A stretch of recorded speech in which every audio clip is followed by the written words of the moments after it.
Hello, everybody. Welcome. Hey, everybody. Hey, players.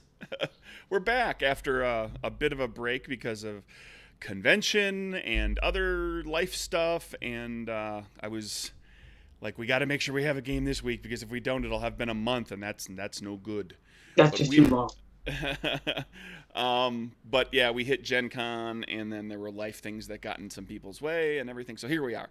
Um, but everything, some of the people on the stream here went to Gen Con with me. We had a lot of fun. It was exhausting, and I think we're all recovered. Yes, are we all recovered, Gen Con people? I can talk again. That's nice. I had no voice. I couldn't speak for about 3 days. And then it was just like a mess after that until now. So I'm glad. I was so sick. Somebody got the con crud. Oh yeah. But I rarely go out among all the filthy rabble, so I was kind of expecting it. Yeah. I did a pretty good job of doing no more than fist bumping, with the exception of a handful of people. So I kept Oh yeah. and just bathed my hands in sanitizer pretty regularly. I've gotten a pretty good regimen down for that. So I did it. still I get, tried my best. I I did still get everything I con could, crud but sometimes, but I managed to avoid it this time. Anyway, yeah. So where were we? From a few weeks ago. As I recall, the group started reconning because they don't have enough money. They're not rich enough. So they decided they were going to try to raid Al Capone's rumored vault the Lexington Hotel, right? I think it was more about stirring up trouble than the actual money. Well, the two go in hand, right? This is So true. The money's just a perk. a little from column A, a little from column B. And so Ollie went and did some recon with your bartender buddy at the Hawthorne, and got a little info about that, about what whether this thing exists, where it might be, how you're going to get to it. The group of you applied your some of the downtime with getting yourself a contact. You have kind of a low level contact within. Actually at the Hawthorne Hotel, which is Isabella Romano, if we recall her, who was kind of created on the fly. She's getting a 15% share of whatever it is you guys take. You had to bargain with her because she wanted more, but you were able to talk her down, at least for the first time that she gives you information, and she was able to get you into the Lexington, to go down into the basement and try to find this supposed vault. Before you did that, however,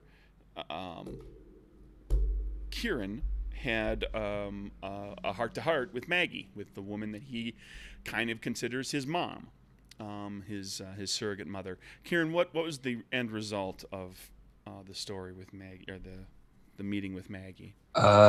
Kieran learned that he is not from this world. That he is from He's an alien. He's got parallel, big buggy eyes, and he is from a parallel world where he witnessed the murder of Big Jim Colosimo, I correct. think. Yeah, And that was the guy who was in charge of Chicago before Torrio and Capone took over. and that he apparently erased his own memory of the incident. Yeah, because you've got the Because power to mess around with memories, as I recall. Yeah. You wish that you hadn't seen that, and you subconsciously or something happened. So you don't you know that you now know that it's happened, but you don't have a clear recollection of the actual event that you witnessed.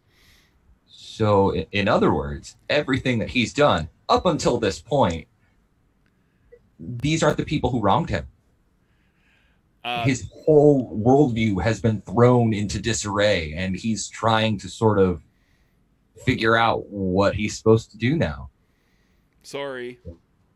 No, I'm looking forward to it. Now, I would like to point out that after the game session ended, a couple, or like the session before this one, but when that ended, that was the one where everybody went to his to Kieran's childhood home, and Kieran noticed all these discrepancies with like there was things in the home that weren't quite right. And after we all got done, this is a little peek behind the curtain. After we all got done and stopped the stream, we all talked for like 5 minutes or so afterwards. And Chris, you called it. You said, what did you say? You Joshua Jacksoned me. I Joshua Jacksoned you from Fringe, which is a Fringe reference. If you haven't seen Fringe, watch it. Yes, I absolutely Joshua Jacksoned you. So you discovered that this world is not your real home, and furthermore, this world that you're living in now is not Maggie's real home. That she took you here from the other parallel world because she was afraid for your life. That she was afraid that the Capone Torrio gang would come gunning for you, which they did initially, which is what got your brother killed and got you wounded when you were younger. And then she took you here because she has the capability of escaping that. Well, she has been able to, at least at some point, escape that other world and brought you here. And she told the story of how she got rid of her abusive father when she was younger, and managed to send him someplace else. So then the group delved down into the Lexington, got down in the basement. There was a lot of just empty or semi-empty storage space. You did discover two kind of unique things going on. There was a room down there where there was apparently some sort of a vagrant, there was some person that had been living there. They were like kind of set up as very rudimentary living quarters, but the person was not there, it appeared. And I believe Kieran spoke with, I don't remember, what did you talk to? You talked to some object and determined that the person that had been living there had left. It was like a book or something. I think it might have one of the books that that person had collected. It was some woman who had left some, like a few days or a week or something earlier, had just never come back. Like they just left and they disappeared. You also felt a bit, I don't remember for sure, I don't think all the characters did, but a couple of you at least felt like a presence, like there was someone or something watching you as you were wandering through that basement. And then after you kind of cleared your way through and looked around the entire basement proper, you found a tunnel that took you away from the Lexington hotel itself, and made your way down there, where you were attacked by dogs. And June, Owen, anybody? I should say Ali or Satroka or Rose. What was fun about the dogs? Tell everybody about the dogs. Recap. Oh, you mean the fire? Yeah, that was kind of neat. The fire-breathing lovely. dogs. Lovely how fireproof, fire-breathing dogs can be. Mm-hmm. Fireproof too. Yeah, that's right. Yeah. Because I mean, it'd have to be if they breathe fire. I decided to mess around with Rose, and she got down there with her fire gun, with her flame gun, and immediately, first thing she runs into is something that's immune to it. You're welcome. But now that's out of the way, so like everything from this point forward is going to be super susceptible to fire, right? It's all just covered in kerosene. It's covered in kerosene, made out of paper mache. It'll be great. You found you dealt with the dogs, and you eventually found kind of like there's like a little crack in the wall of this corridor. Looks like that, like maybe they were they had been, they were living down there, or they had been down there. You guys didn't venture down in there at all. One of them, I think you killed one of the dogs, and one of them ran, if I remember correctly. Knocked the dog out. We didn't kill it. Right. And then Ali and Satroka were making their way down the hallway, and at the end of you're getting kind of close to the end of the corridor, and there's a spot where at the end of the corridor where you could see there was like a metal runged ladder in the wall that went up and then like there's there's an opening up above in the earthen and stone corridor, and kind of like what you might see like in a manhole, like that ladder that's attached to the side. And you guys started to make your way down when you got to a door, and that was the point where Satroka, who had been in her smoky form, suddenly reverted to human form and fell on the ground, slammed down onto the floor. And Ollie, who in a most dignified way, of course. Oh yeah, and she's splayed out in the classic like fell down, like one arm is kind of cocked the wrong way, and she's going oh, very very ladylike. And Ollie, who normally feels the presence of God within him with his power, finds himself suddenly abandoned, and Ollie's enhanced resilience is not serving him, which means he's still tough, but he's not nearly as tough as he used to be. And that's where we pick things up, as Kieran and Rose see this happen from a little further back. I think she would lay there for a second, and then she would try to shift. It does not work. Ollie's gonna put out a hand and help her up. No, she'll get up. She'll just look up at him. I can't change. Ollie's gonna step back a few paces and see if he feels better again. If he can kind of find the edge of it. Sure. You take a couple steps back, and you feel that power kind of surge back up inside of you. Well, that's odd. What is it? Well, it seems we've got a problem. What kind of problem? Well, there's a sort of a field or a barrier of some sort. Seems to neutralize anything special about us. I am standing here. I can't change. I'll tell you right now, it feels like an evil place. So what's ahead of us? Is it like a corridor still? The corridor continues along. It took a turn. It actually took like a couple of turns as you were kind of making your way through. And at this point, it's about maybe 50 feet or so out to that ladder. Okay. And then you're where Ollie steps back. Excuse me. You guys were kind of right up at the door. There's another door. There's it's a wooden door that's got metal bands on it. It looks like a very heavy, thick, stout door. You were right near that when it happened. Ollie took a couple steps back, and so he's 10 feet or so away from that door before he feels everything come back. So we already went up the ladder, or is it a door and a ladder? You didn't get to the. You didn't. The door. You were just getting to the door when your powers got dropped, and I had described the ladder, but you had not done anything with it. Okay, so wait, is the door and the ladder two separate things? Two separate things. Gotcha. And the door has these iron bands You're in on a it? corridor. Your powers go away here.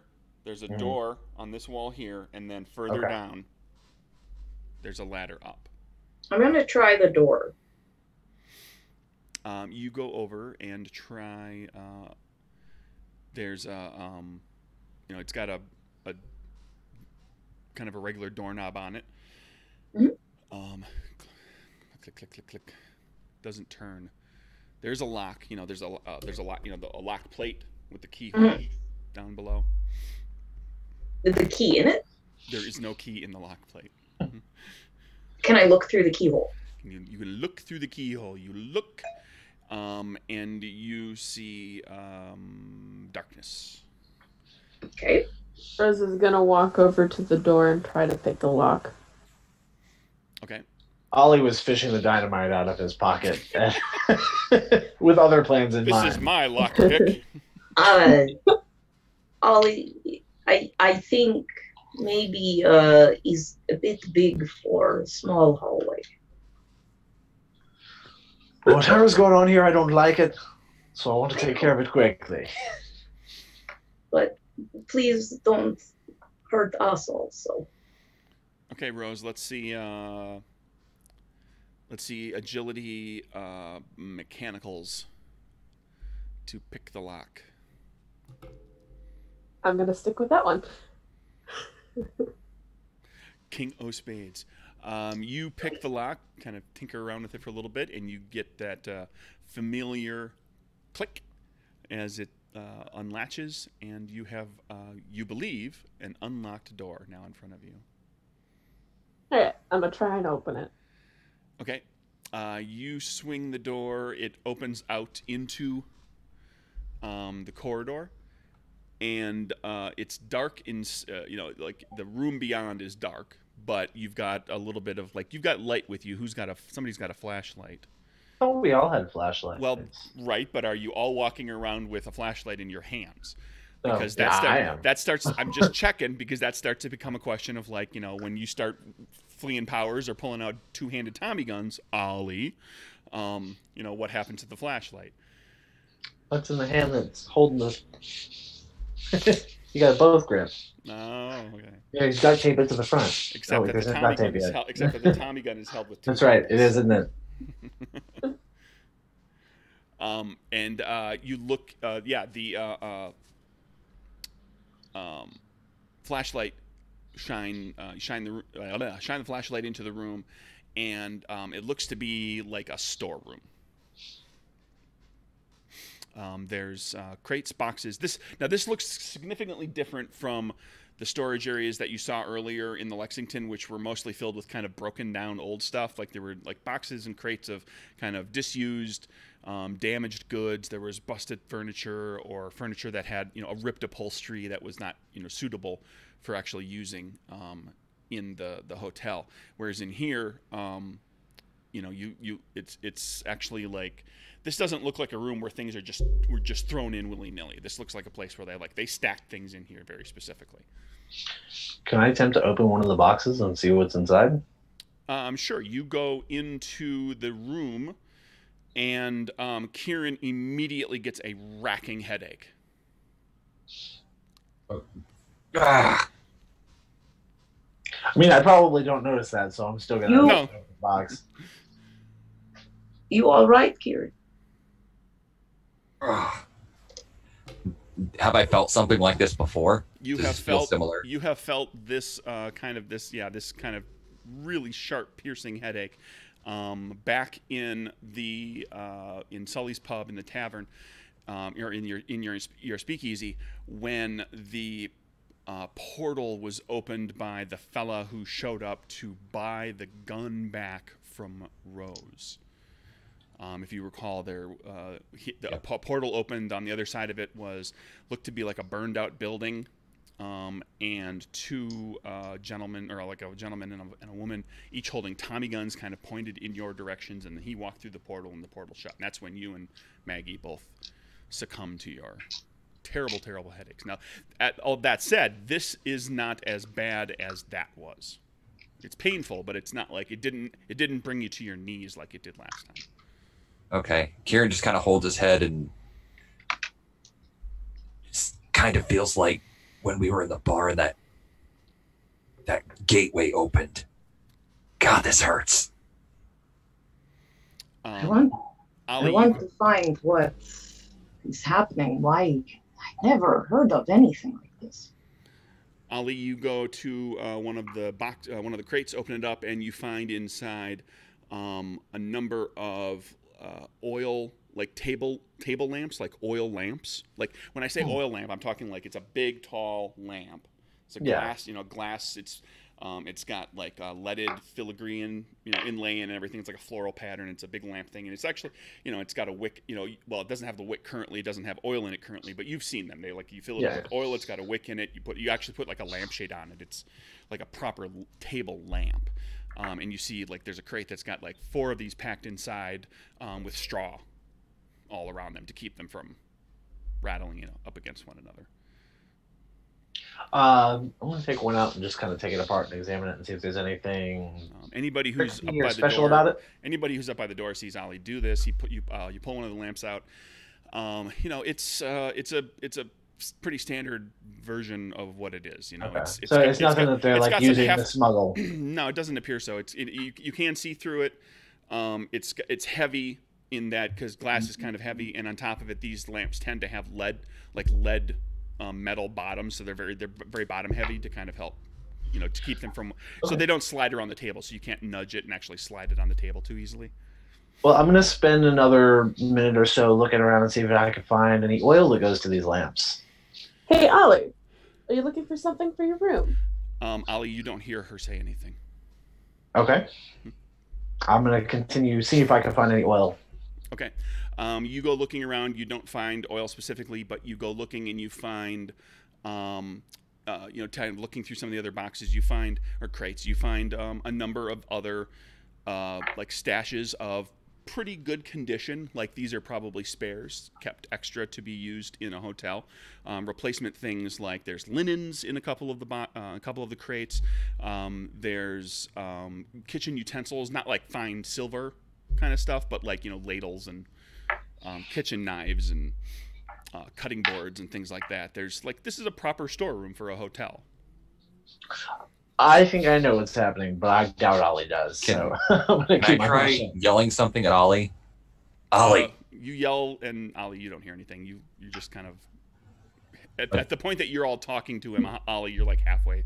Ollie's like, you're looking at him. He's gotten to like the third crate. He's just working his way through the crates, looking at him, shining the I'll light walk in. up to him and kind of put my arm around him. Satroka walks in. You grab Ollie. When Satroka walks through the doorway, Kieran, there's a sharp pain in your head, but it's less than it was last time. What's going on? You would not hear? They're calling for you. No. You should probably speak up. I turn around and look at them. You turn around to the doorway that you just walked through, and there is no doorway. There is a wall. You don't see anybody. You're in a room with Ollie alone. If I go up to the wall where the door was. You go up to the wall, and there's a plaster wall. Ollie? The two of you on the other side see Satroka walk over and start pantomiming at the door frame, at the opening. She can't, she's touching something that's not there, and she's not making eye contact with either one of you. I'm going to turn around and notice that there's no door and start to freak out a little bit. What the blazing hell is happening here? Kieran, I think there's something wrong. They were there, and now there is no door. Are we still inside that power dampening field, or do we feel like we have our powers inside this room? You do not. Okay. Rose, I think this is some kind of doorway.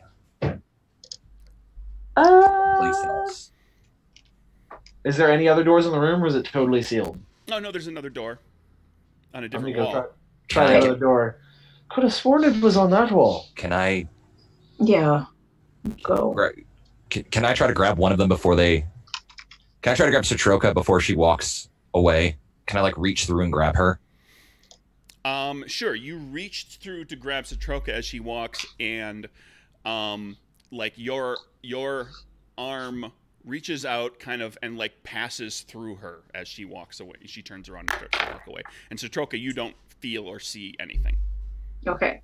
I'm gonna hold on to Ollie. I'm gonna take his hand and hold on really Rose, close. I think you need to grab them. I don't think I can. Just try. Okay. Rose reaches out in order to try and touch one of them. She just saw Kieran's hand go through them, so she doesn't know. Well, they've walked a ways away from the door okay. at this point. I imagine you're actually looking to examine. Ollie's walking over to that. Ollie, you're walking over to another door. Yep. You get over to the other door, and there's you are on the inside of a storeroom. So there's a turn, a turn latch for a deadbolt lock. On the other side, there's probably a keyhole. Yeah, I'm gonna open it and peek my head out and see if it looks familiar. You open it, you peek your head out, and you look into a hallway. You've got your flashlight kind of shining it around, and it looks similar. It looks like the same basic construction of the Lexington basement that you were in, earlier. Mm-hmm. But we were lower than the basement, though, right? So we'd already descended past that. You were in the basement, and you were also like a block or a block and a half that way. Oh, okay. You went down this corridor that took you quite a ways away from the Lexington itself. Well, it looks like we've gone into a complete circle here. We're back where we started. The best you can tell, from the best you can tell, you have not traveled back that distance, though. Oh, okay. Like you were in the Lexington, and you went down a corridor, and then you went into a little room, and you're like still over here. Like you don't. The corridor did bend a couple times, but it didn't do like you don't. Neither one of you recalls it doing like a loop, like you looped all the way back around. Well, I'm going to stand by what I said and just look really confused. Okay, that's fair. I don't like this. I don't know what is happening. It is like stories of spirits who mess with you. They come and play games and make you lost in the forest. My grandmother always tell me of. But we kind of got too far. We're underneath a hotel, so presumably we're still underneath a hotel. I say we just keep walking and see if we can meet up with them. I must go around again. We'll just tail back and meet up with them again. All right, but don't let go. Okay. Okay, all of that happens, and at the same time, Rose and Kieran back in the corridor. Let's jump back to the two of you. Whatever you do, Craig, don't split the party. Ideas? Rose, any ideas? Well, we could do one of two things. We could follow them through this lovely doorway and figure out whatever's over there on that side. Or we can continue down the hallway to the ladder and find out what's over there.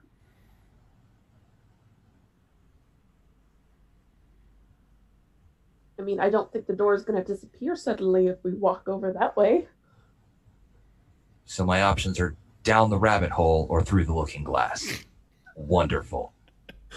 Well, I'm sorry. What do you want me to do about it? It's not like I can actually, do anything. I don't have powers.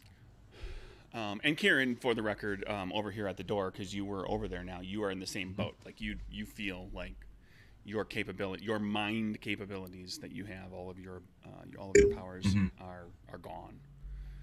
Okay. So their door is still open, though, right?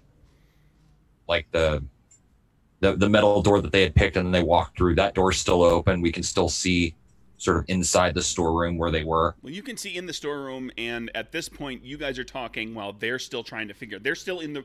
We haven't got to the end of their scene.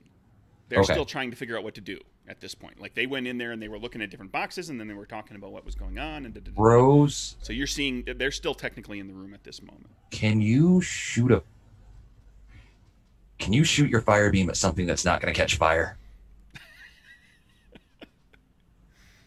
I don't know, Kieran. There's a lot of boxes in there. Well, can you shoot it because the walls are concrete, right? Plaster. Okay.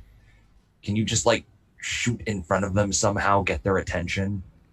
You want me to burn the door that's in front of them? Yeah, sure. Just get their attention. Okay. I shoot towards the door, attempting to not set it on fire, but thoroughly believing that I will. You take your pistol out, you aim it over toward, through the opening of the door that you're at, toward the other door that Citroka and Ali are considering. You pull the trigger and nothing happens. Well, that's useless. Kieran pulls out his pistol and points at the door that they're walking towards and pulls the trigger. Just his normal pistol. Right. You fire the pistol through, and there's a loud crack of the pistol firing. You obviously don't see anything because you can't see a bullet coming. You see the muzzle flare, and like it doesn't. From what you can tell, it doesn't hit anything over there. You don't see a chip in the plaster or the door or anything. There's. Huh. And over on the other side, you guys don't hear a pistol shot. And we don't see the door splinter or anything? You don't see anything. Nothing changes. You guys are, you're still having your conversation. Okay, so what we've now learned is that my gun is useless in this bubble or field that is surrounding us, and that nothing physical can go through this door besides us. Through the door or down the hole?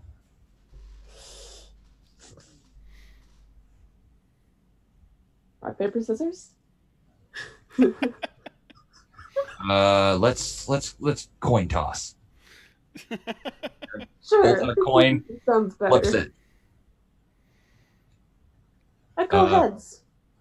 Okay. Greg, does it come out heads or tails? Okay, comes up heads.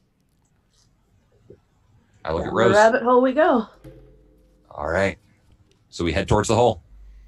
Towards the hole? The ladder. The ladder, okay.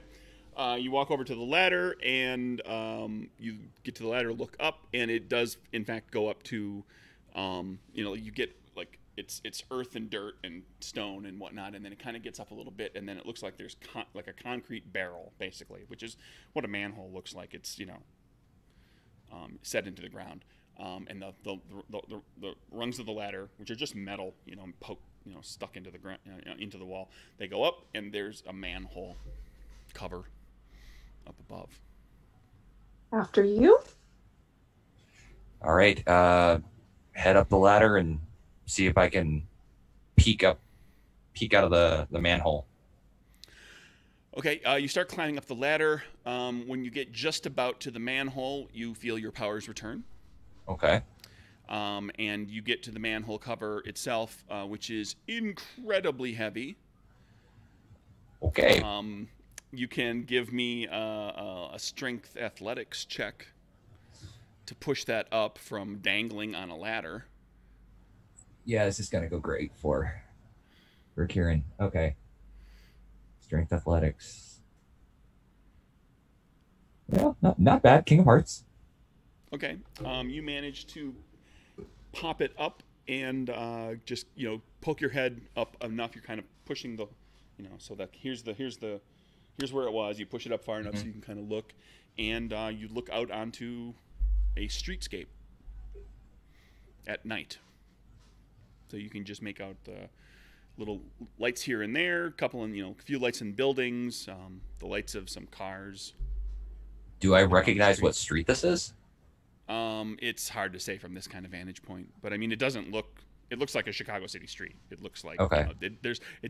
You don't find yourself suddenly looking at something really out of the ordinary. Right. It looks like the neighborhood you're in. Okay. I just think you're in. Yeah. I put the manhole back down, climb back down. Clunk. Just leads up to a street. Nothing special up there. Well, now that we know what the rabbit hole looks like from above, let's go into the looking glass. Kieran gets this really apprehensive look on his face. He's like, okay, yeah, let's... He actually reaches out and grabs Rose's hand. Like, he looks really scared right now. Rose pats his hand 2 times and says, you know how I feel. On the count of 3. Okay. 1 walks through. The two of you walk through into the other room. At this point, Ollie and Satroka you've already, you've left the room. You've just left the room. The two of you walk into the room. By the time you got done fiddling around with the manhole, there's no one else in the room. You walk in. You do not have a piercing headache hit you. Instead, you've had for as long as you can remember, you've had kind of this cloud that has sat over you, and it was, and you always took it kind of as like this is what it feels like to have a father who died in the war and a mother who abandoned you, and then a brother who was killed, and so there was always a sadness, a bit of a weight on your shoulders. And you just accepted that was kind of how life was. And you walk through this doorway into this room, and you feel better than you felt in a very, very long time. You still feel the pain of having lost family members. Right. That's all there. But it's like you feel kind of strangely exhilarated. And you hear... off in the distance, Satroka and Ollie talking to each other, like, which way should we go? Which way did he go, George? Yeah. Rose hears that and calls down to Ollie, turn left. Ollie turns left. Doesn't even question, like, oh, they're here. Lord, is that you? Yeah, once you, Ollie and Satroka, once you've left the room, you felt your powers come back again. Oh, she kind of stops and like just her arm and it turns to smoke for a second. Oh, good. Well, isn't that just damnedest thing? I don't like that feeling, but also I want to know how they do. Why that happened. And at this point, Rose and Kieran catch up to you, so you're all. And Rose and Kieran, Kieran, you feel after you get out of that storeroom, you feel your powers come back as well. I give them so long. What took you so long, lollygagging behind like that? Well, we still had to check what was up the ladder. Oh yeah, what was up the ladder? Apparently road. Okay then. Nothing too exciting. Well, then we took the right door, didn't we? Well, we know how to get out. We know how to get out? Because last I checked, the only door we walked through led us here. No, out to the street. Yes, but we have to get there first. Like, how do we get back to there? Now that you're in the kind of got out of that storeroom into whatever this is that you're in, as you kind of you're talking to each other and you're kind of flashing the flashlights around and looking around, and you're starting to realize that you are in the basement of the Lexington. It is the same layout of building that you were just in before, except here everything is in better shape. Everything's actually kind of in fairly good repair. This looks like it's a basement that's been kept up. Like people are down here regularly, more often perhaps. When you were in the Lexington basement earlier, you were kind of it was a basement that was being clearly kind of used to just throw stuff in. Like it was a lot of busted up stuff and old used stuff. So it looks like this is the nice part of the building. No, same part of the building. I don't follow. You... It's okay, Ollie. It's okay. It's okay what? What are you talking about? We're in the basement. Oh, well, obviously we're in the basement. We haven't left the basement. Of the Lexington. Right. It's the same part, just a different time. A different time? Well, why would it be cleaner suddenly? Because you think the magical door cleans everything?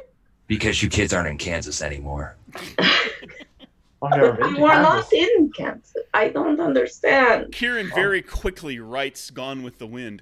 or Wizard of Oz, Wizard of and Oz. which won't be written for Well, that's not true. I mean, when was no, when it's was going to the be a original- movie. It has been written. That's true. Yeah. It has been written Well, by this but- point. That's true, but was that line in the book? I'm not sure. Mhm. I read the Wizard of Oz long ago, but I don't recall if we're not. I Me do- too, but I don't remember if that If line. that's specifically in there. Anyway, But that's a good point. Yeah, the Oz books are, some of them at least are written at this point. So gosh, I never thought I'd be here with all of you. It's Can exciting. somebody fill me in? Where the hell are we? I thought we were in the hotel that we were You just are. in. But you're in another version of it. I would like to be That filled in on makes how sense. Kieran got so excited. Rose kind of says this like from behind. You see, prior to this moment, we've always been in your Chicago, and this is my Chicago. A different Chicago. Well, it wasn't necessarily my Chicago, but okay. This Chicago is in another dimension, a different world. I'm going to pretend like I understood that, and we'll just do what you say. I'm going to follow you along on this one. Kieran, you notice that right over there, like here's the stairs you came down. Here's the first door you went to that was locked. Here's the second door you went to. Here's the door that you went to where the vagrant was staying. Like like you can see like the actual like beyond, on the other side of that door is where that vagrant was staying. Can I walk over to the door and can I reach out with my mind and see if there's somebody over there now?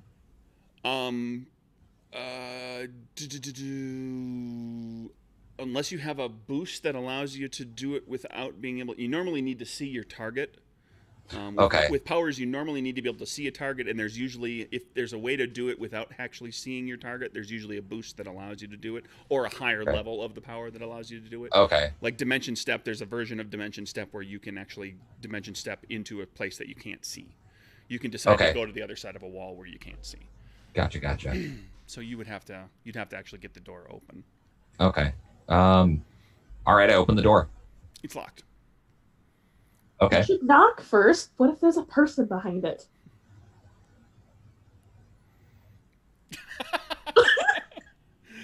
You do not hear there's no response to your knocking at the storeroom door. Okay. Okay, Rose picks the lock. Okay. A sudden, slow dawning of something comes across Ollie's face while they're doing this. Like he just realized that, something about what Kieran was saying, and he kind of looks horrified while all this is going on. Okay. what is wrong? I don't like this. I don't understand. And I feel very stupid. He said something about a different world. Are we in fairyland here? Dealing with changelings and the like? Because I don't want nothing to do with that. But then, how do we know? Beats me. Let's just start looking for stone circles and see if we can make our way back. Okay. She's clinging to him like she will not let go. Is that your check, Rose? Yeah, I'm gonna stick with this. You do not manage to pick the lock. Well, that's okay. I've been picking every other lock, so that's fine. Kieran can try to pick the lock. He's got lock picks. Okay. That's not gonna do it.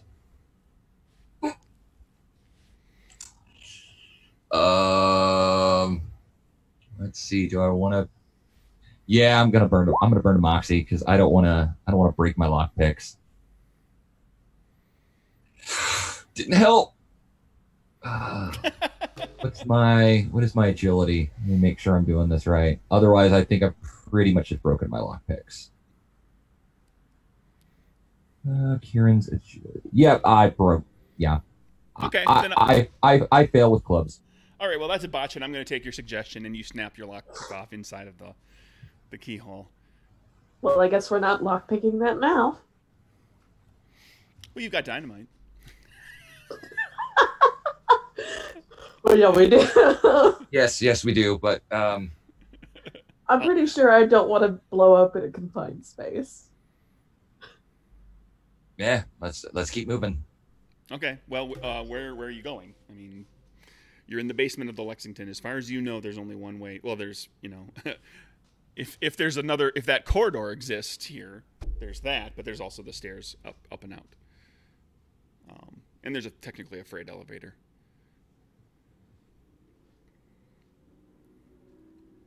If we go upstairs and will they know us? I don't know. No, not you, at least. Because I am not from wherever this is. Well, they might not know this version of you. I'm guessing. Oh yeah, I didn't consider that. I wonder what the rose from this place is like. Ollie, I don't like this. Wonder how emotionally wrecked she is. I would love to meet her mother. She's super well adjusted. She had a great childhood. Oh, I'd be mad. Her grandma's still alive. Aww. For the record, all of your characters are still kind of getting your head wrapped around this, but I know exactly what is happening with your characters here. I've worked all that out. Ollie, I don't know what to do here, and I don't like it. Rose pats Satroka on the shoulder. I understand. I would like to not be here anymore either, but our way back is kind of closed. Yes. And just to note that that sense that you had that someone or something was watching you, that's been gone ever since you entered the no powers area. Interesting. And even now, after you came out of it into this basement, and your powers are back, that you don't have that sense that there's anybody or anything watching.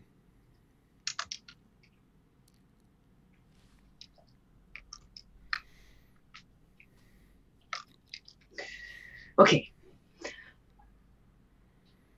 I'm not smart. Just for quick note, we can keep moving forward. I'm sure Ollie will go along with whatever anybody suggests here, just because Owen had to step away. I am not smart, but I am adept.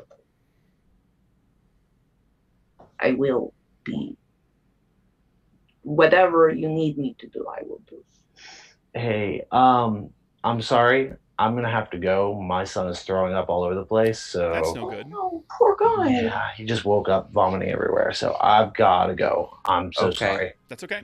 Completely understandable. Ollie will turn into Ollie probably won't really change too much. Ollie will just kind of go along with whatever the rest of the group kind of comes up with. Perfect. Y'all can go ahead and run me if you like. I think Craig should have my character sheet. I'll shoot you a picture of my character sheet. Can you do me a favor for simplicity's sake here, because otherwise it's going to blow up the layout of the stream and everything, is just mute your end and leave everything on till the end of the game, because otherwise it screws all my windows up. I may be able to come back at some point if he falls asleep. We'll see. Right, and you don't have to if you can't. That's fine. Yeah. But just if you can't, if it's cool, just mute your end and just leave the Zoom running. Okay. If I turn off my camera, will that affect anything? Yes, or? it will. Okay, then I'll leave it alone. All right. And that leaves it in place. That if you it leaves it in place, and if you can come back, you can just come back in and sit down. Yeah, you just walk back in. Perfect. Sorry, guys. I'll okay. be back if I can. Hey, go take care of your kid, man. Go take care of the little one. Be a dad. All right, so Ollie's, as stated, just a little while, mere minutes ago, Ollie will just kind of go along with whatever you guys want to do, and I can NPC him should anything important come into play here. I do have a character sheet for him. Even it's not completely up to date, but I'll fudge it. So, what's the plan, Stan? Or Nan? So, do we see any other Anne? passageways or entrances or exits from where we currently are right now? You take a look. Right, you take a look around, and you see the same basic layout that you saw in the Lexington earlier, including the freight elevator and the stair that you came down. You see all the rooms, the corridors, and everything in that whole basement area. And then where that corridor went off that kind of led you to where you are now, there is not one.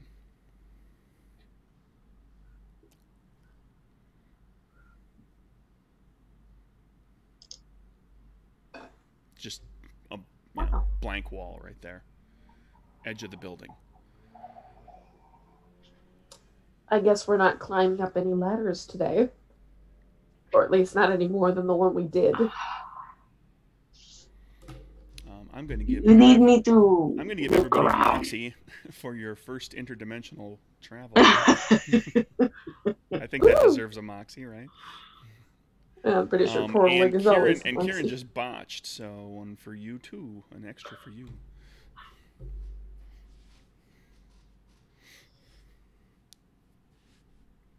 I mean, we can try to search, see if there's any secret passageways or anything like that down here. Otherwise, we can go upstairs, I guess would be our other option. Rose is going to carefully walk down the hallway, because she remembers there being dogs in the other hallway, towards the stairs. Okay. You hear no sounds or see no indications of any guard dogs or anything like that as you're making your way around.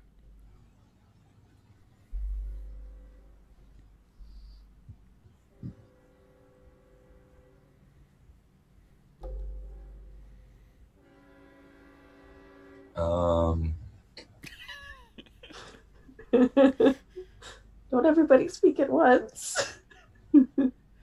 I was muting as the train went by. I mean, do we see... Kieran's going to try to just search around and see if there's any, like, hidden rooms or secret doors or anything like that. Sure.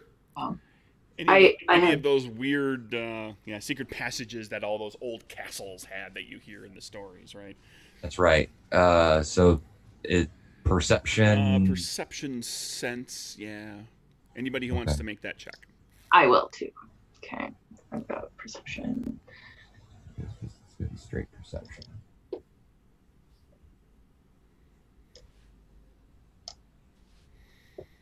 Ooh, nope.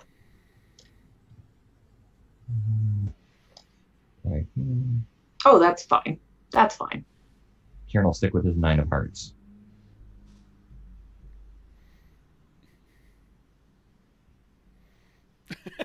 Rose does not look terribly impressed with herself. You know how it is. None of you finds anything, like there's no spot where you've got a wall sconce that you turn or a candlestick that you pick up, or you don't push on walls, and nothing has give to it. It all feels pretty solid. And you spend, between the three of you kind of checking out all over the place, you spend a good half hour making your way around, kind of just trying anything you can think of. Hey, now that we've thoroughly manhandled all of the walls in this area, I'm going up the stairs. Lead the way. Okay, you make your way up the stairs, up to a landing, switch back, up to a pair of doors that open. When Isabella let you in, she had to key it from the outside, but this side you can just open the door. Mm-hmm. And you go out into as you crack the door open, you see that there's lights. And you look out into the lobby of the Lexington Hotel. It's the same layout of the Lexington that you saw before. You know that your where you are is kind of on a little side corridor. So like coming out of the door, you're not coming out of the stairwell. You're not going to be immediately noticed by the front desk. It's kind of around a corner. But when you walk out of this corridor, if you walk out into like the main hall, you're going to be like boom right out in the lobby.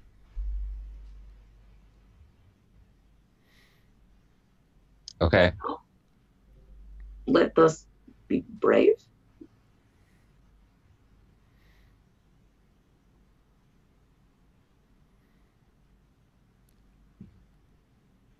I think we all step forward out into the lobby. Here we go. Yeah. Are there any phones? Are there what? Phones. Are there any phones in the lobby that I can see? There'll be a telephone at the desk. Okay. Actually, for the Lexington, you would imagine actually there would probably be like a what's the term? There's a term for it, but it's like the complimentary phone, like it's in the lobby that if like somebody if somebody knows that you're going to be in the lobby of the Lexington, they can call and the desk will receive it and they'll tell you that you can pick up the courtesy phone. That's what it is. Okay. Right, there'll be a courtesy phone that's like on a wall, right there, kind of tucked away in the lobby. Okay. You can pick up, somebody's calling for you you can pick it up on the courtesy phone, that sort of thing. Okay. Out to the lobby? Yeah, just walk out to the lobby. All right. The four of you walk out to the lobby with a little dog, and the gold tile of the lobby. No, I'm not. There's no gold tile. And it is the Lexington lobby that you saw, that you remember. It's in good condition. It's a nice lobby. It's terrazzo tile floors, painted plaster walls with crown moldings and in the ceiling up at the top of the wall. Nice cherry and teak furniture upholstered, and a cherry wood front desk. There's a clerk at the desk. Standing next to the clerk is a man who is cleaning a Tommy gun. He's got it partly disassembled. He's like literally right there at the desk. Like if a patron walked in, they would see a person cleaning a gun.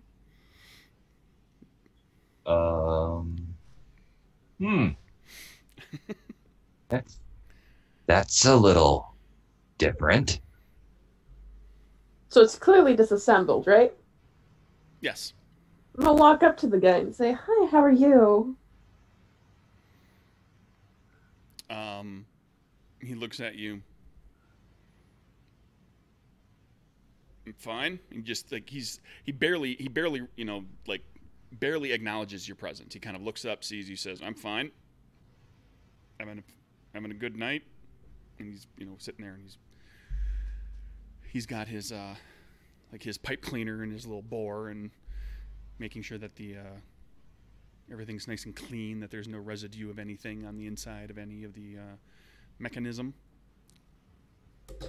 Rose smiles and says, "So can you remind me, I have sort of a poor memory. Can you tell me what year it is?" We've never established the year on the show for the campaign.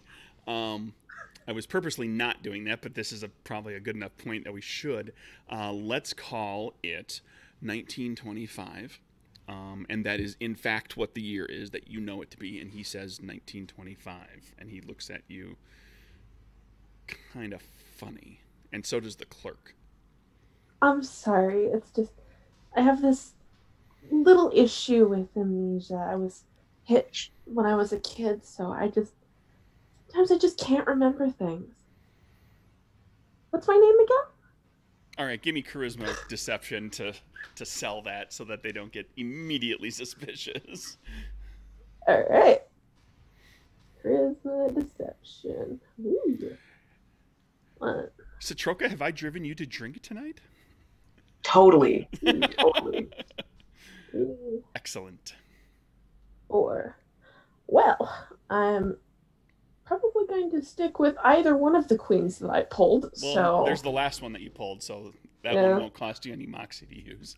yeah, I'm just gonna stick with the last one then. Okay. 'Cause that was fun. They give you a look like, oh boy, like they don't know what to make of you, but they just kind of accept it. And the clerk is doing a crossword puzzle, and the fellow is continuing to clean his Tommy gun.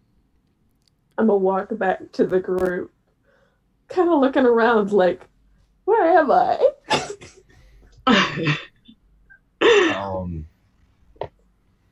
I walk up to the front desk and I ask the guy behind the desk, is there a newspaper I can borrow?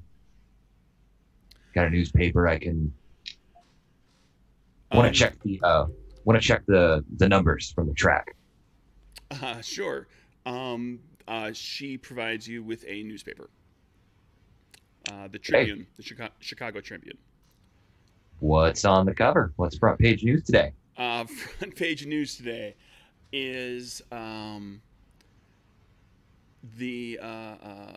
it's basically announcements of the upcoming elections, talking about Big Bill Thompson entering the race for the mayor of Cicero. A couple of other, like you've got those like above the fold, but like the little side stories, Mm-hmm. kind of local news, political stuff mostly. Below the fold, there's a story about Elliot Ness, and I said that name correctly. And the Untouchables continuing to investigate the murder of Giada Torrio.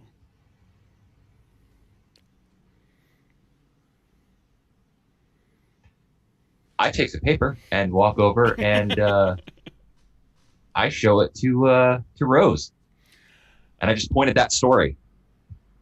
And Rose, you see the news story about the murder of Giada Torrio, and you recall your relationship with Ms. Torrio, yes? Yeah. Rose is going to snatch this lovely newspaper out of Kieran's hand. But I point at, I said, look who's investigating. Literally snatch it out of Kieran's hand, fold it up, and hit him with it. No. There is no Elliot Ness in our world. Well, that's lovely. You've pointed out the death of a person. Whack you with it again. Satroka, looking on, you get a glimpse of the paper as this is being discussed, and you know who Giada Torrio is. You know the name. She's effectively the head of the Italian mob in Chicago. Capone is the face. He's the one that's walking around in the really fancy clothes and the nice cars and all the jewelry and the flashy hat and everything. And that the press just seems to love, and the public actually kind of seems to love too. Giada Torrio is his benefactor, his mentor, who is technically in charge.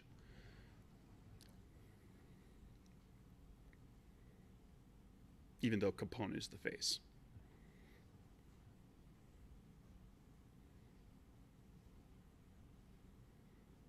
So what are we going to do? Should I go look for anybody I would know? Or should I not tell anyone who I am? I don't know. I guess maybe if the three of you want to get home, we got to find someone who can get us there. At this point in time, one person who can do that. At this point in time, I think it would be best for us to find the one person who can get us back and possibly learn a bit about ourselves in this world. Well, we know Arnold and Angela Small. Yeah. I mean, I don't think we're on necessarily good terms with them, but we do know that they have a way to cross between the worlds. It's something. And if need be, we can always find that mysterious man again. But he was not kind to us, no? I mean, the money in my pocket could say otherwise, but... Maybe if we were willing to give him a refund, he'd be willing to see us across the other side. But hey, we'll cross that road when we get there, right? One thing at a time. Yeah. I just want something to do right now so I don't feel so useless. Well, Rose hugs Citroka. Kieran actually walks over and puts his hand on Citroka's shoulder and like taps her and is like, "It'll be okay. You're not. You on your worst day, you are never useless." Thank you. The group of you has like at this. I mean, it's coming up on sun up on the next day. It's you have no idea where to find Arnold or was it Angela? Yeah, Arnold and Angela Small. Yeah. I mean, you do if you're running on the assumptions that there are other versions of you, other versions of other people, all that sort of thing. I mean, you've got a host of NPCs that some of whom we have met, some of whom we have only referred to. Mm-hmm. You've got the speakeasy and everybody who worked or is a regular there. Sully's Pub.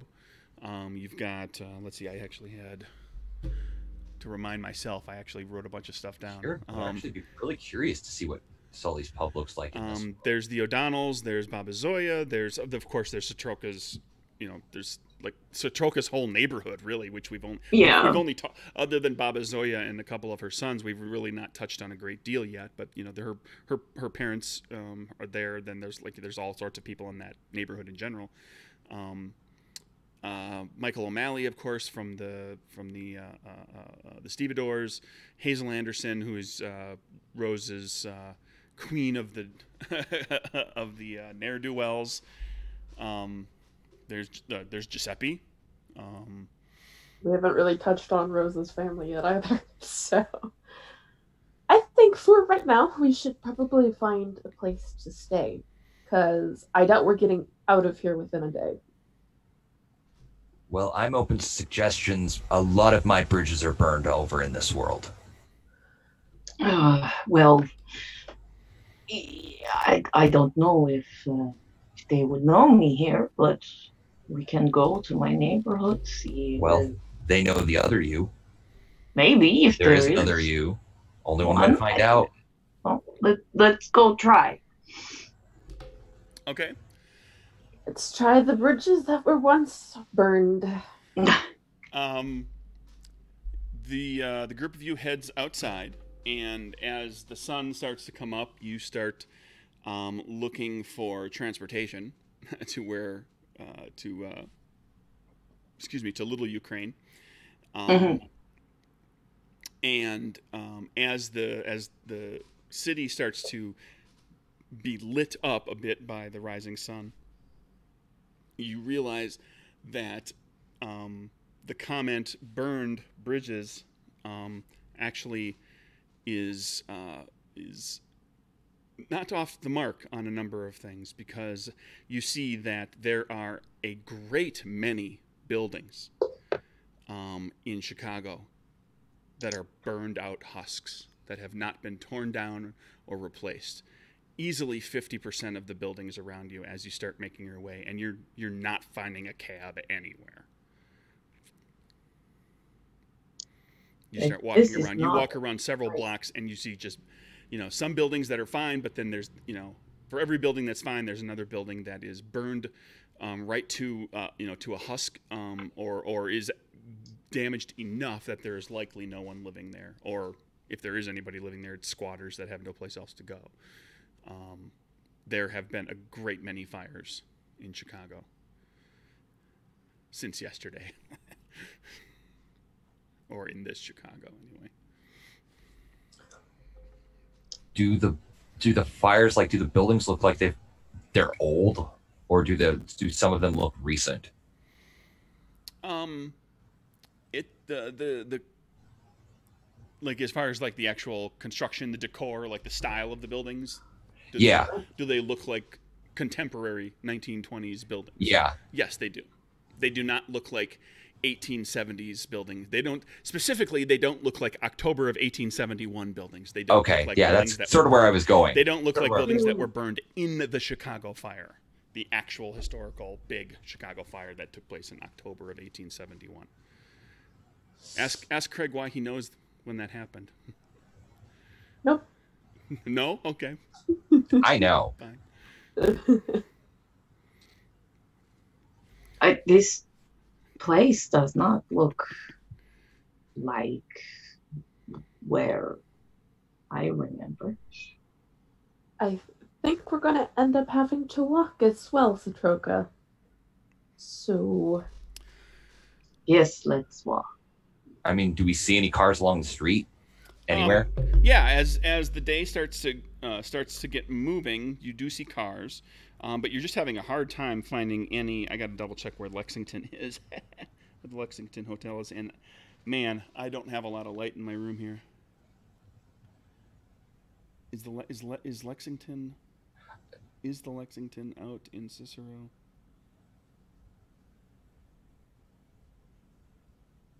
Kieran's going to offer a suggestion to Or is that everyone. or is that the one that's more downtown?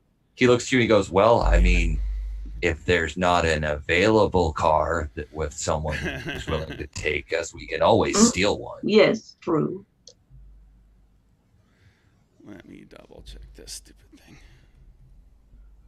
Are you willing to take that big of a move in your home universe? Okay, yeah. mean, the Lexington was downtown. Yeah. It's the Hawthorne that's the one out in Cicero. The Lexington is downtown Chicago. So you're not actually terrible. Like, Cicero would put you really far away from home. Downtown isn't. It's a couple miles. Not terribly far. I mean, honestly, even though these heels aren't necessarily made for walking, I can still walk. Would it be a long walk for us if we were to walk all the way to where we're trying to go? Let me double check my map situation here. It's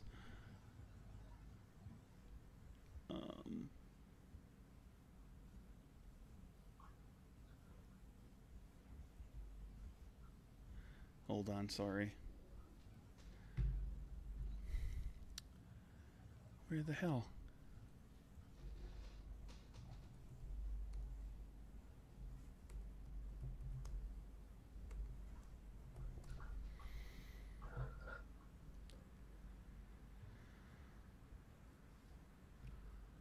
While Craig is looking that up. It's going to be like 3 miles.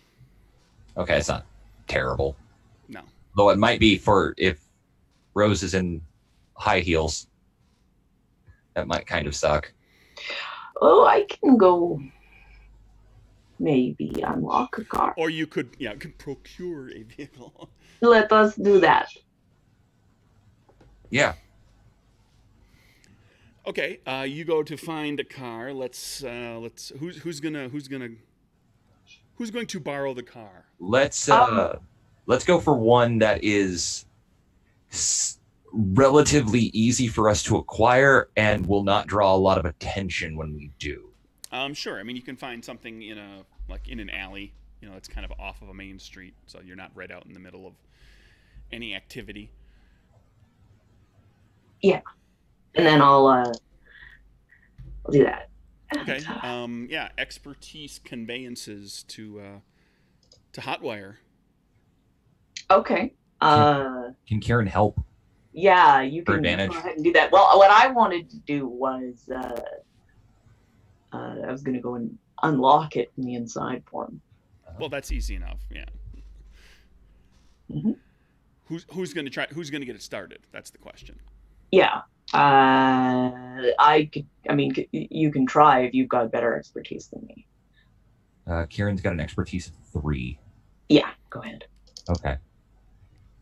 Let's give it a try. So Oh, Kieran yeah, we'll go with that. Makes a check to borrow the car. Queen of Spades. That'd be Giadattorio by the Yep. way. So yeah, you get the car started up. Just a little like 4-door kind of basic sedan, not a Model T, not a super cheap little tiny thing, but not like your Duesenberg that Ollie's been rolling around in.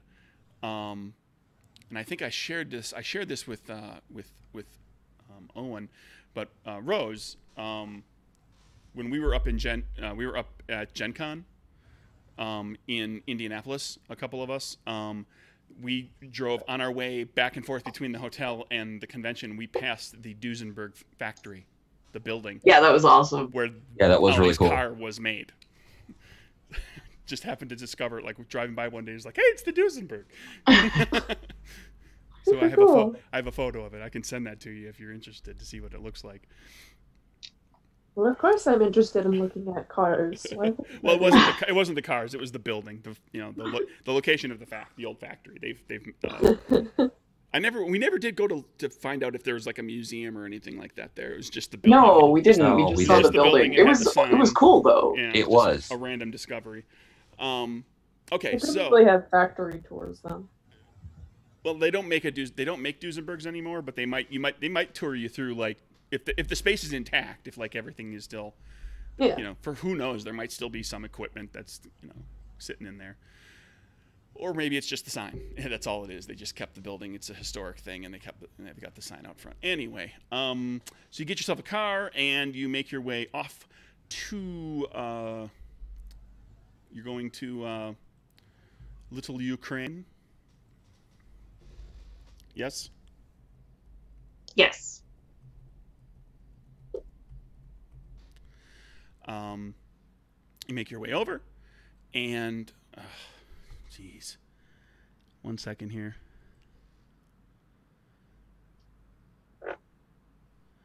Why is I need to double check something before we get any further here. The internet is handy. I'll say that. Okay. You make your way over to Little Ukraine, which is just a little bit southeast of Humboldt Park. And this puts you just a couple, 6-7 blocks from Sully's Pub at this point. And Little Ukraine is kind of on the way. And you get to drive up, and you are kind of, the sun is up, and the day is starting, the day is beginning. You see people out and about. Rose and Kieran, you're not. You've kind of, you've probably been through the neighborhood a couple times, so it looks like what you kind of remember. And actually, you came down here to talk to Baba Zoya at some point. At least some of you. I'm trying to remember if everybody was there or not. But Satroka, you recognize that, yeah, it looks like your neighborhood. You remember, but every so often there's just like a little something that's different. Like out in front of the grocers, they've got a green awning rather than a blue one. There's one spot where there was a fish shop is instead a cigar shop. Just like, yeah, little. It's easily 95% or more what you expect it to be, but there's just little differences here and there. And you do find your parents' jewelry store. It is there, but I am afraid to go in. Let's go in and see what happens. Well, we'll all go in together. Of course. Okay. Rose grabs Satroka's hand just in case anything is different on the inside. No. Okay. Then we'll go in. You walk into. Just kind of. You're muted there. I imagine it's probably too I early. see that. You walk into the jewelry store, And the little bell, ka-ting, ka-ting, it sounds just like the bell. That's exactly what you've heard that bell many, many times in your life.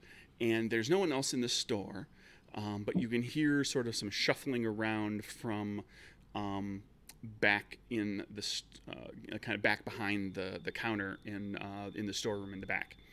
And you hear whistling, a man whistling a Russian folk tune, and that sounds like your father.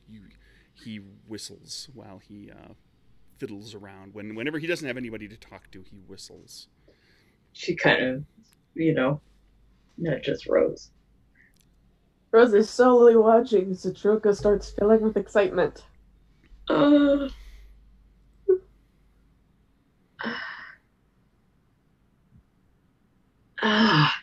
don't like. Okay. Hello? Just looking around. Stuff. At the stuff in the room, like, the things, the jewelry and the cases and everything. Is it all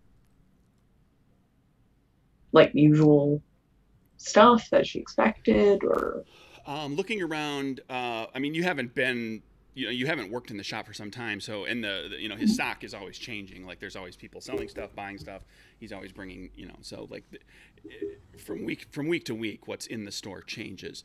Behind the counter, there's a number of knickknacks and like little tchotchkes and things that belong to your parents that they had kind of sitting back there, and and just where he puts the he's got like a little order pad, and the pen where he keeps that next to the register and things like that. Like you recognize these little bits and pieces. You do notice that on the back wall behind the counter there's a cabinet, and that's where he keeps a lot of like the polishing and cleaning supplies and his the little what do you call it, the loop, the little eyepiece. He's got a couple of those that keeps in little cabinets down there. There's this counter, and on top of it there's a number of tchotchkes. There's a and there is a photograph, it's his wedding photograph of him and he and his wife, your mother and father, that you recall sitting on the hearth in the parlor in your home. And it had sat on that hearth as long as you can remember. But here, it's in the store.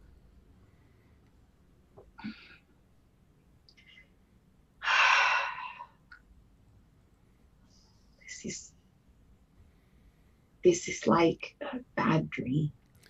From the back of the store, or from back in the storeroom, you hear, just one moment, please. Because he heard the bell when you came in. Yeah. Rose calls back, "Take your time." I am helping you look for something, okay? You tell me. I'm sorry, I didn't. What did you say?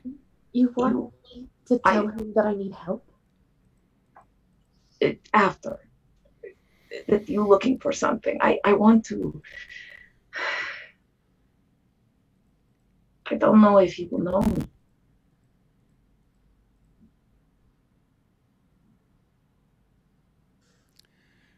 It's okay. You hear As I stated, we can take our time. You hear footsteps, and coming out from behind in the the storeroom area is your father, Kostya Panatella, and he looks older, more haggard, like he's worn down. I mean, he's always worked very hard, and he's always worn his care and his worry and his work on his face. Like he's someone who has seen many years and has lived a long time and has had many worries.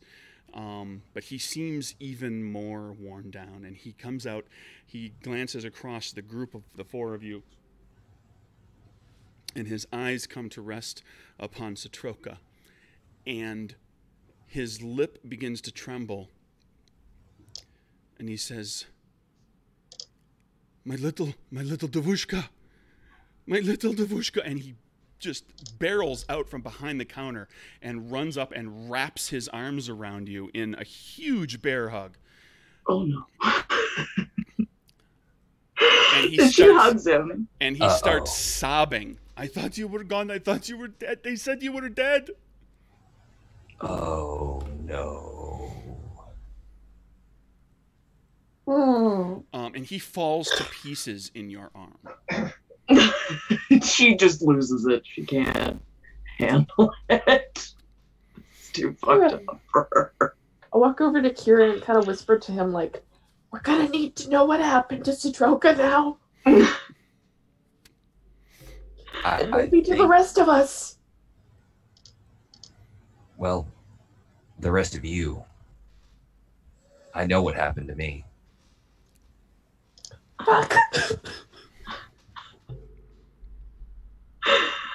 Yeah, she just not gonna say anything at this point. And he just keeps repeating over and over, my little Devushka, my little Devushka.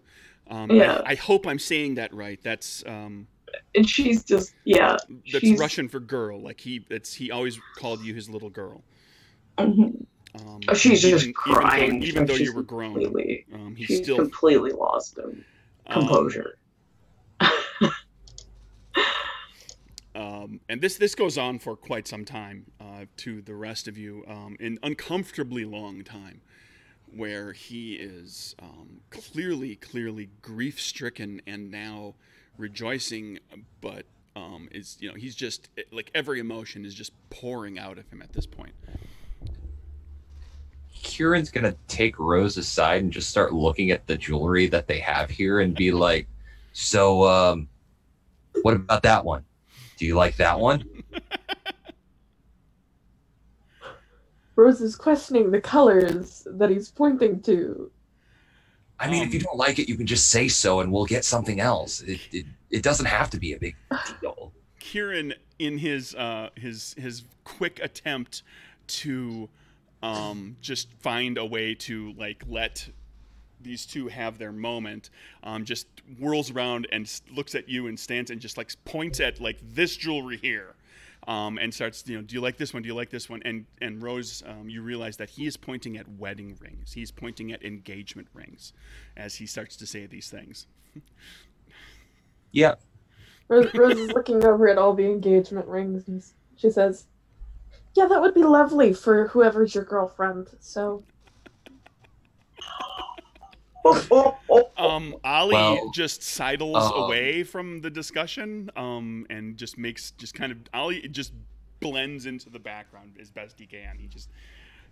He's not getting involved in either of what he sees as very, very touchy situations. Well,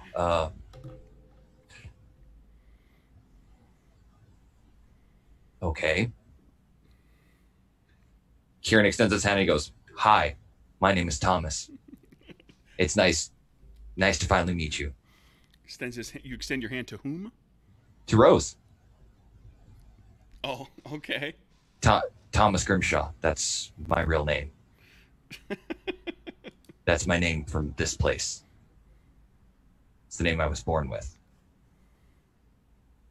Lovely to meet you, Thomas. My name is Rose Hawthorne, as for my grandma's last name, otherwise known as Rose Patterson.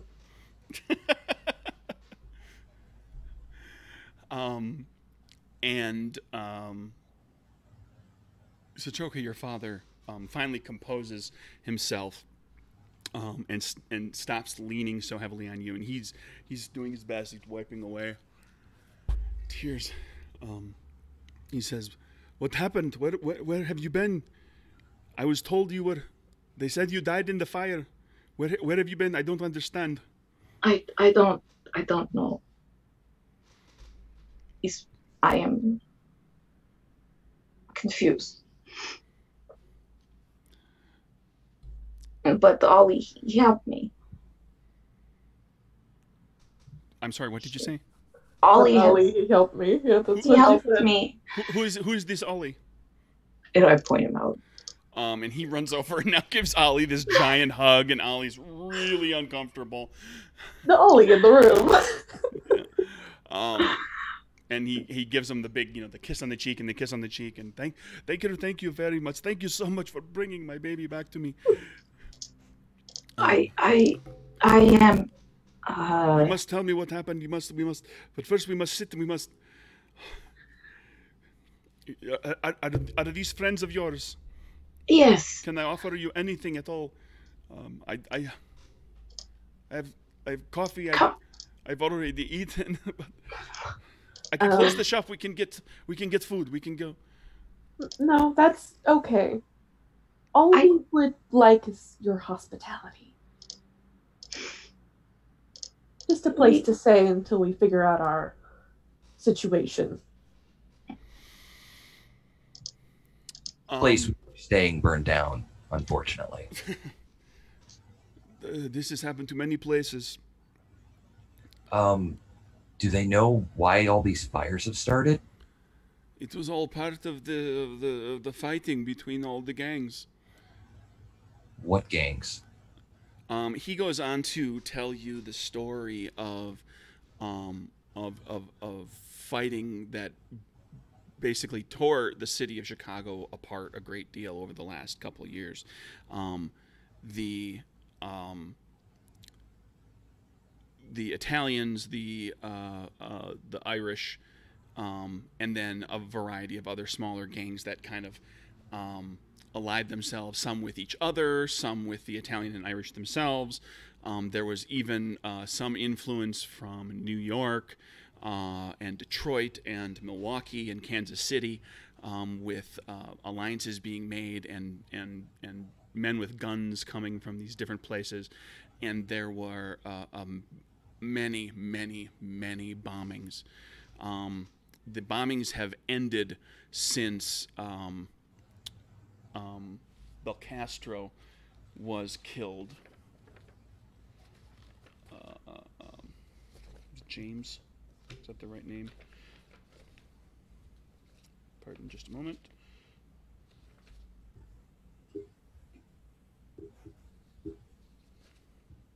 Yeah. James Belcastro, who is he's renowned. You guys know the name James Belcastro. He's sometimes referred to as Mad Bomber Belcastro. He's part of the Italian mob and is kind of known for being. It's like him and his compatriots are the ones who take care, so to speak, of any gangs who step on the toes or step into the territory of the Italians. And he's not known for bombing Irish warehouses and establishments and restaurants and so forth, but the story that Mr.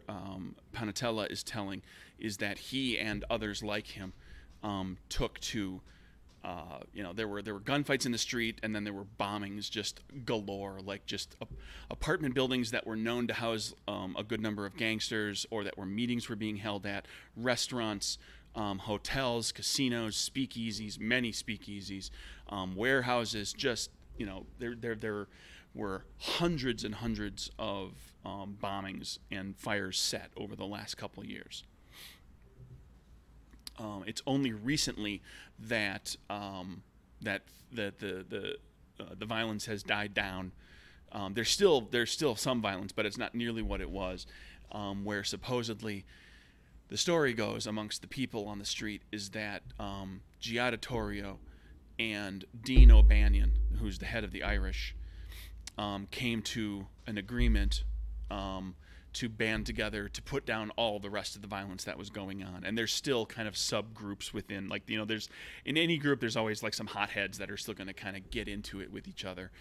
But the violence for the most part has died down. The he says he doesn't know for sure. The government won't release the numbers, but it's believed that there were several tens of thousands of people who have been killed or injured in Chicago in the last couple of years. and that is a significant number. And in many of the places that have been bombed or burnt out have not been repaired, because at least not haven't thus far, because anybody who would be putting money into repairing all of that was busy putting money into trying to keep their own personal businesses, their criminal enterprises afloat, and hiring more guns and bringing people in from other cities to continue this violence, which has only recently subsided. So the city has not really recovered from this yet. The National Guard came in for a time when too many National Guard soldiers were getting killed. They just pulled out and decided to let Chicago duke it out, just let them kill each other. And so the federal government, for a time, actually kind of abandoned Chicago. A lot of people also just moved out. Those who had the means moved out of the city, or to other parts of the city, safer parts of the city.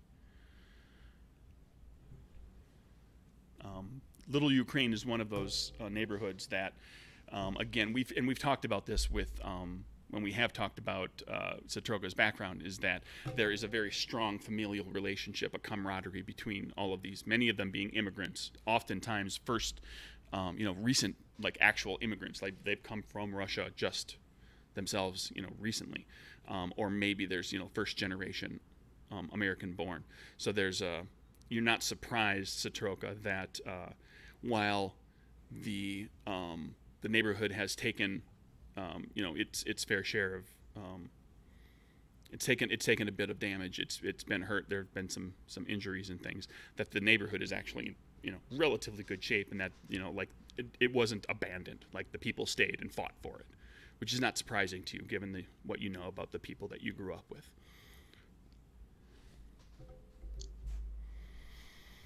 And that's where Chicago's at. This Chicago. This place is terrible. What happened here is so terrible.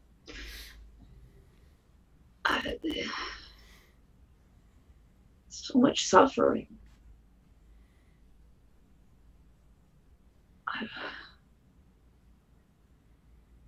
It hurts.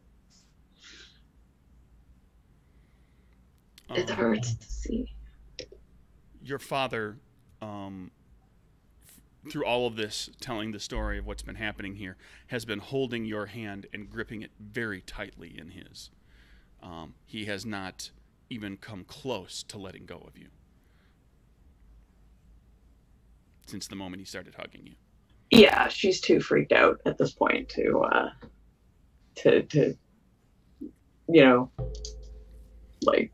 crush him or anything. And she still hasn't, I don't think she's entirely grasped this sort of two worlds thing. She's still kind of trying to get her head around it. So she's still not entirely sure this just feels like her dad. And it strikes you now. I'm trying to remember exactly what I said when he said, he said he thought he had lost you. That you've heard, your mother's not here.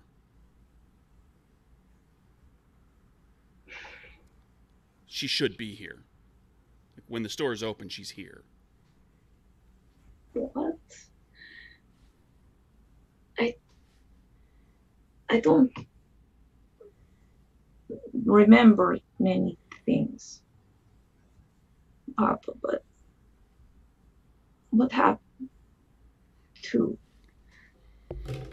Why is Mama not here? He squeezes your hand harder.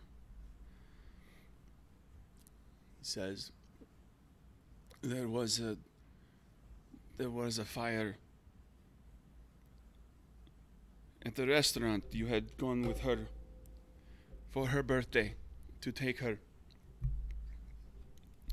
Just mother and daughter, like sometimes you do. And there was a fire, and I was told that you both died in the fire. And I've been alone for so long. Oh, she gives him another hug.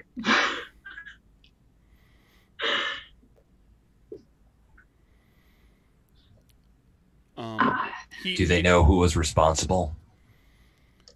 I do not know. It was one of these gangsters, one of these men. I do not know. I want to find out. Rose is, while listening to this, slowly, like, gripping the newspaper that's still in her hand tighter and tighter. She's starting to believe who it might be.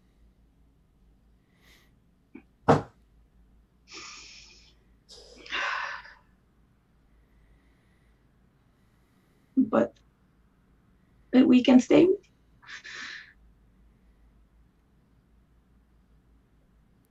But I'm sorry. We can stay here. Take care. Of course, of course. Okay.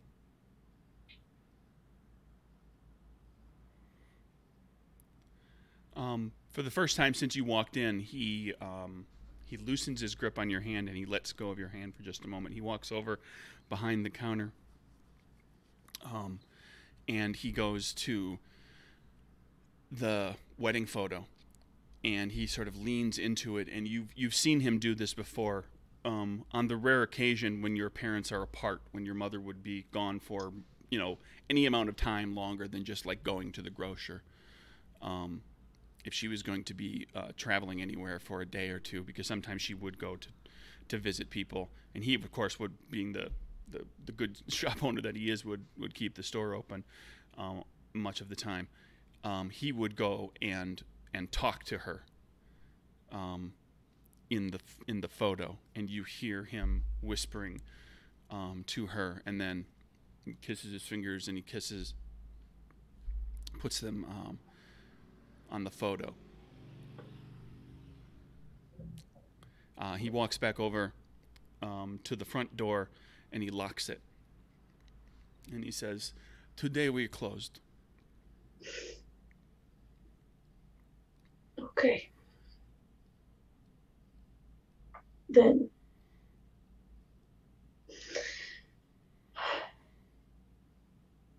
okay. I'm gonna go in and look around and just kind of look at everything and look in the. You take a look around, and it is much like, with the exception, of course, that, like I said, the stock is always changing. So there's always it always looks a little different from week to week around here. You recognize a great many things from your from your knowledge of your parents' shop, from where you grew up, the time that you spent here. And you're just walking around and now chatting with the man who thinks he is your father. To Kieran and Rose, are the two of you up to anything else? Rose wants to go back outside for a few seconds. Okay. Ali is staying near Satroka, but is being respectful of making sure that she has her time with him. He's staying nearby, but he's not imposing himself into the midst of the family reunion, so to speak. Kieran would go outside with Rose. He wants to ask her a couple of questions. Okay. The two of you go outside, and you see the hustle and bustle of Little Ukraine. You've been through here before. It looks familiar. You don't really know too many people here, but people are going about their business for the day. And now you do kind of look up and down the street a little bit, and you do know, you do spot okay, here's like one shop that's been burned out. The building itself looks to be in good shape, but there's like one little shop on the ground floor that was burned out and hasn't been fixed up yet. Rose, is everything okay? It's fine. I just need a moment to read the papers. If you would mind leaving me alone for a bit, I would really appreciate it. Is there anyone that you want us to go check up on? Well, I'm sorry about Giada. I want to see her grave. Okay. And if I really have to go see anyone, then we could always check up on my mother. But we have to know where the me in this world is before we even consider that. Okay? Okay. Okay. Rose uncrumples the newspaper and reads through the article where the Torio is dead. Okay. So you spent some time kind of absorbing the history of what's going on here, in particular the Torio story. She was found in her apartment at the Hawthorne, up on the top floor of the Hawthorne. She had a large suite, and she was found in her bed in the morning by a bodyguard named Mikey Sabraco, who it was, and actually you've heard this name before. Is like, Mikey Sabraco is like he's Torio's bodyguard boy toy.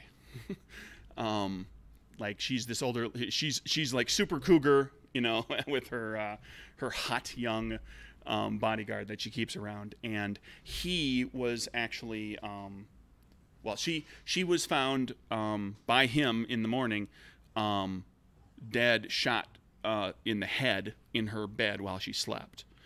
And he was, the story kind of has like a little quick aside about what happened. He was found with his throat slit. Like he found her and he reported the death and was questioned by the police and everything, and then was considered a suspect or a person of interest for a short time, and his body was found 2 days later, his throat being slit, and his body was dumped in an alleyway.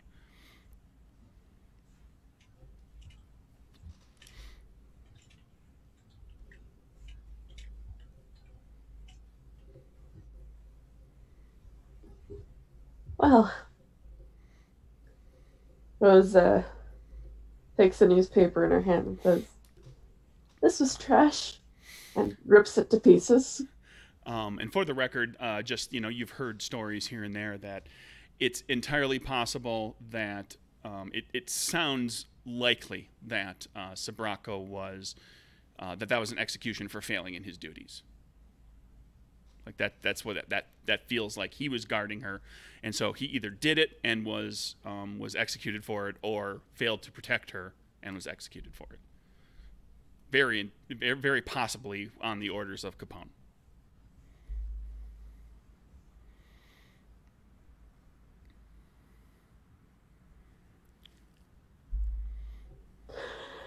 Well,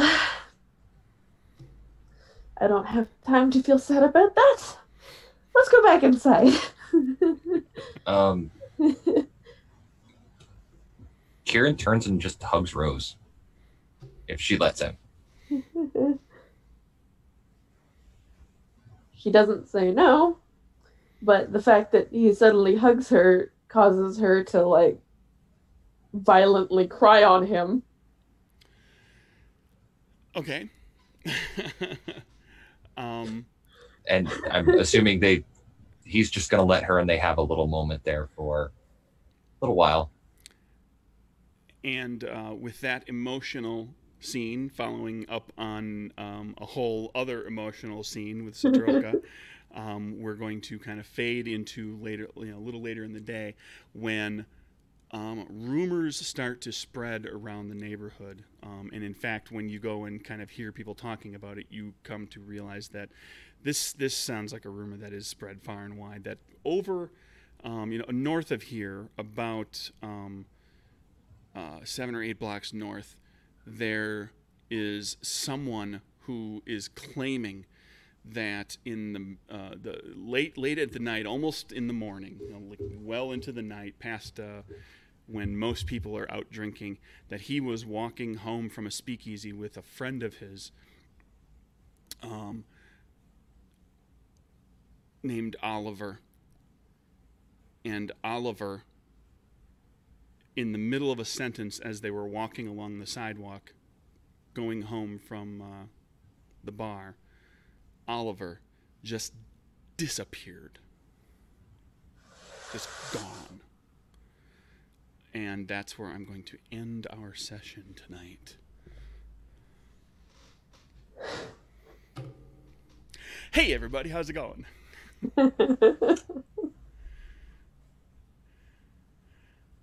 Just dab in the feels. That's all.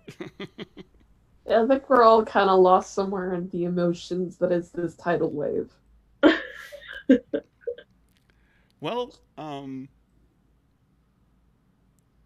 I hope that's good. That's kind of what I was going for. I hope we're all okay.